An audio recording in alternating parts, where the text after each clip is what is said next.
നമ്മളിവിടെ ഉണ്ടാക്കാൻ പോകുന്നത് പാൽക്കൊഴുക്കട്ടയാണ്. അതിനുവേണ്ടി 1 കപ്പ് അരിപ്പൊടി, പത്തിരിപ്പൊടിയാണ് ഞാൻ എടുക്കുന്നത്. അതിലേക്ക് ഒരു മുള്ള ആവശ്യത്തിനുള്ള ഉപ്പ് ചേർത്ത് കൊടുക്കാം. എന്നിട്ട് നന്നായിട്ട് മിക്സ് ചെയ്ത് കൊടുക്കാം. അതിലേക്ക് നമുക്ക് ചൂടുവെള്ളം ഒഴിച്ചു കൊടുക്കാം. 1 കപ്പ് ചൂടുവെള്ളമാണ് ഞാനിവിടെ ഒഴിച്ചു കൊടുക്കുന്നത്. നമുക്ക് ആവശ്യത്തിനനുസരിച്ച് പിന്നീട് വീണ്ടും ആഡ് ചെയ്ത് കൊടുക്കാം. എന്നിട്ട് നല്ലപോലെ മിക്സ് ചെയ്യാം.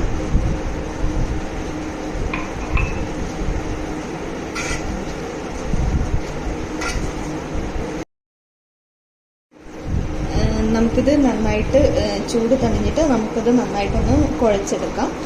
നമ്മൾ പത്തിരിയൊക്കെ ചുടുമ്പോൾ കുഴയ്ക്കുന്നത് പോലെ നമുക്കിത് നല്ലപോലെ കുഴച്ചെടുക്കാം.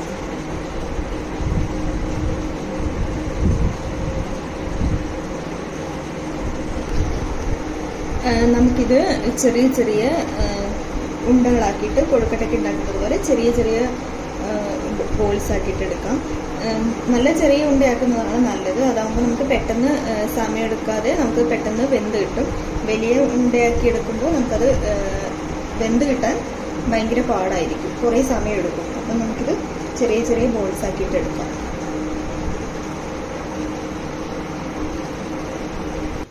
നമ്മളിപ്പം എല്ലാം പൊടിയും കുഴച്ചിട്ട് ബോൾസ് ആക്കി മാറ്റിയിട്ടുണ്ട്. ഇത് ഞാൻ ചെറിയ കുഞ്ഞു കുഞ്ഞു ബോളാണ് ആക്കിയത്. നമുക്ക് ഇഷ്ടമുള്ള രീതിയിൽ ഇതിനെ ഷേപ്പ് ചെയ്തെടുക്കാം. വലിയ ബോൾസ് ആകുമ്പോൾ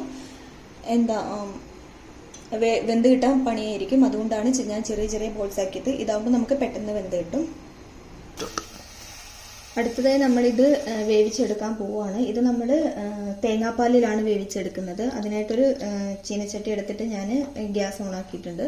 എന്നിട്ട് ഇതിലേക്ക് ഞാനൊരു 2 കപ്പ് തേങ്ങാപ്പാലാണ് എടുക്കുന്നത്. 2-3 പാലാണ് എടുക്കുന്നത്. അത് നമുക്ക് ഇതിലേക്ക് ഒഴിച്ചു കൊടുക്കാം.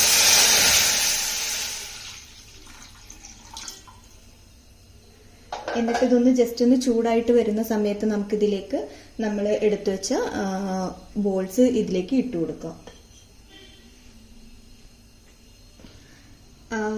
ജസ്റ്റ് ഒന്ന് ചൂടായിട്ടുണ്ട്. അതിലേക്ക് നമുക്ക് ഓരോ ബോൾസ് ആക്കിയിട്ട് ഇട്ട് കൊടുക്കാം. എല്ലാം കൂടെ ഒരുമിച്ചിട്ട് കൊടുക്കുമ്പോൾ അത് ഒട്ടിപ്പിടിക്കാൻ ചാൻസ് ഉണ്ട്. അതുകൊണ്ട് നമുക്ക് കുറച്ച് 2 ബോൾസ് ആക്കിയിട്ട് ഓരോ ബോൾസ് ആക്കിയിട്ട് നമുക്ക് അവിടെ ഇവിടെയൊക്കെ ആയിട്ട് ഇട്ട് കൊടുക്കാം. ഇട്ട് കൊടുത്ത് അപ്പം തന്നെ നമ്മളിത് ഇളക്കാൻ പാടില്ല. അപ്പം എല്ലാ ബോൾസും കട്ട പിടിച്ചിട്ടായിരിക്കും ഇരിക്കുന്നത്. ഇതൊന്ന് മൂടി വെച്ചിട്ട് ജസ്റ്റ് ഒന്ന് 2 മിനിറ്റ് കഴിഞ്ഞിട്ട് ഇത് ഇളക്കി കൊടുക്കാൻ പാടുള്ളൂ. അപ്പോഴായിരിക്കും ബോൾസ് നല്ലപോലെ വിട്ട് കിട്ടുന്നത്. നമുക്കിത് ഓരോന്നായിട്ട് ഇതിലേക്ക് ആഡ് ചെയ്ത് കൊടുക്കാം. തേങ്ങാപ്പാലാണ്, തേങ്ങാപ്പാലിൽ ഇരുന്നാണ് ഇത് വേവുന്നത്.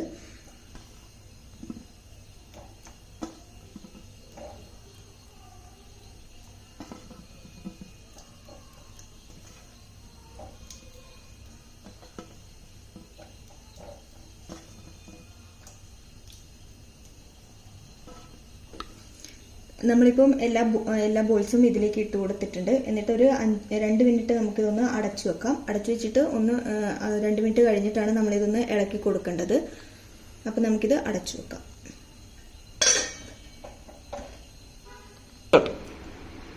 ഇപ്പോൾ 2 മിനിറ്റ് കഴിഞ്ഞിട്ടുണ്ട്.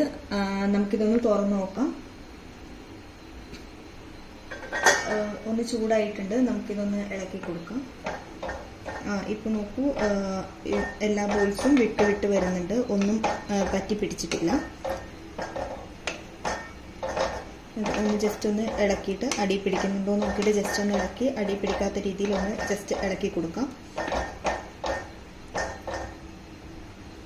നമുക്ക് ഇതിന് വേവിച്ച് വറ്റിച്ചെടുക്കുകയാണ് വേണ്ടത്. നമുക്ക് കുറച്ചുകൂടെ ഇതൊന്ന് വേവിച്ചെടുക്കാം. അടുത്തതായി നമുക്കിതിലേക്ക് ഒരു ഏലക്കായ ഇട്ട് കൊടുക്കാം. ജസ്റ്റ് ഒരു മണത്തിന് വേണ്ടിയിട്ടാണ് നമ്മൾ ഏലക്കായ ഇട്ട് കൊടുക്കുന്നത്. ഇനി അടുത്തതായി നമ്മൾ ഇതിലേക്ക് ഇട്ട് കൊടുക്കുന്നത് ശർക്കരയാണ്. ശർക്കര ഗ്രേറ്റ് ചെയ്ത് വെച്ചിട്ടുണ്ട്. അത് നമുക്ക് ഇതിലേക്ക് ഇട്ട് കൊടുക്കാം.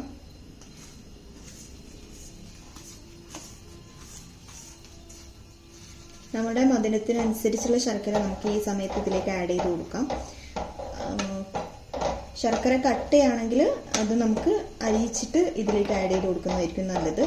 ഇതിപ്പം ഗ്രേറ്റ് ചെയ്ത് വെച്ചതുകൊണ്ട് ഇത് ഈ രീതിയിൽ ആഡ് ചെയ്യുന്നതായിരിക്കും നല്ലത്. പെട്ടെന്ന് അലിഞ്ഞിട്ട് വരും. നമുക്ക് ഈ ശർക്കര മുഴുവനായിട്ട് ഇതിലേക്ക് ഇട്ട് കൊടുക്കാം. എന്നിട്ടിത് നന്നായിട്ട് ഒന്ന് ഇളക്കി കൊടുത്തതിന് ശേഷം നമുക്കിത് വീണ്ടും മൂടി വെക്കാം. നമ്മൾ ഇതിലേക്ക് കുറച്ച് ഉപ്പ് കൂടെ ആഡ് ചെയ്ത് കൊടുക്കും. അത് നമുക്ക് അവസാനം ആഡ് ചെയ്ത് കൊടുത്താൽ മതി. ഇതിൻ്റെ മധുരം ഒന്ന് ബാലൻസ് ചെയ്യാൻ വേണ്ടിയിട്ടാണ് നമ്മളിതിൽ ഉപ്പ് ആഡ് ചെയ്ത് കൊടുക്കുന്നത്. ഇനി നമുക്കിത് സിമ്മിലിട്ടിട്ട് ഒരു വറ്റി വരുന്ന സമയം വരെ നമുക്കിത് നന്നായിട്ട് വേവിച്ചെടുക്കാം. ഈ തേങ്ങാപ്പാലൊക്കെ വറ്റിയിട്ട് ഒന്ന് കുറുകി വരുന്നതാണ് ഇതിൻ്റെ കൺസിസ്റ്റൻസി എന്ന് പറയുന്നത്.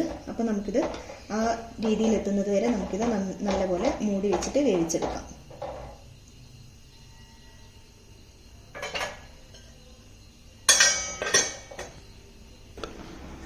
ഓൾമോസ്റ്റ് ആയിട്ടുണ്ട്. നമുക്കിതൊന്ന് ഇടയ്ക്കിടയ്ക്ക് ഇളക്കി കൊടുക്കണം. നമ്മുടെ അത് അടിയിൽ പിടിക്കാതെ ഇടയ്ക്കിടയ്ക്ക് ഇളക്കി കൊടുക്കണം. ഇപ്പം ഇത് ഓൾമോസ്റ്റ് വെന്ത് വന്നിട്ടുണ്ട്. ഇതിലേക്ക് നമുക്ക് കുറച്ച് ഉപ്പ് ആഡ് ചെയ്ത് കൊടുക്കാം. ഒരു നുള്ളു ഉപ്പാണ് നമ്മളിവിടെ എടുക്കുന്നത്. ജസ്റ്റ് ഒന്ന് ഇതിൻ്റെ മധുരം ബാലൻസ് ആവാൻ വേണ്ടിയിട്ടുള്ള ഒരു നുള്ളു ഉപ്പാണ് നമ്മൾ ഇതിലേക്ക് ഇടുന്നത്.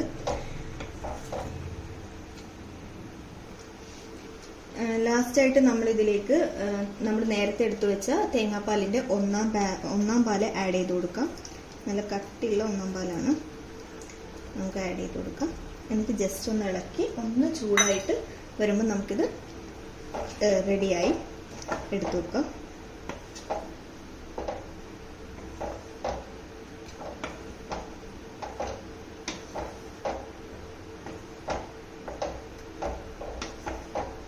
നോക്കുക, ഇത് ഒന്നും ഒട്ടിപ്പിടിച്ചിട്ടില്ല. എല്ലാം ഓരോന്നോരോന്നായിട്ട് തന്നെ വരുന്നുണ്ട്. ഇത് നമുക്ക് പഞ്ചസാര ഇട്ടിട്ടും ഉണ്ടാക്കാവുന്നതാണ്.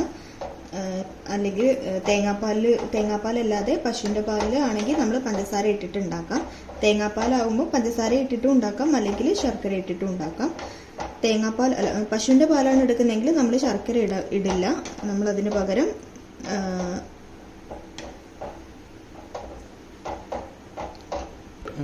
തേങ്ങാപ്പാലാണെങ്കിൽ അതിന് പകരം പശുമ്പാലാണെങ്കിൽ അതിന് പകരം നമ്മൾ പഞ്ചസാരയാണ് ഇടുന്നത്. നമുക്കിത് റെഡി ആയിട്ടുണ്ട്. നമുക്കിനി ഗ്യാസ് ഓഫ് ചെയ്യാം.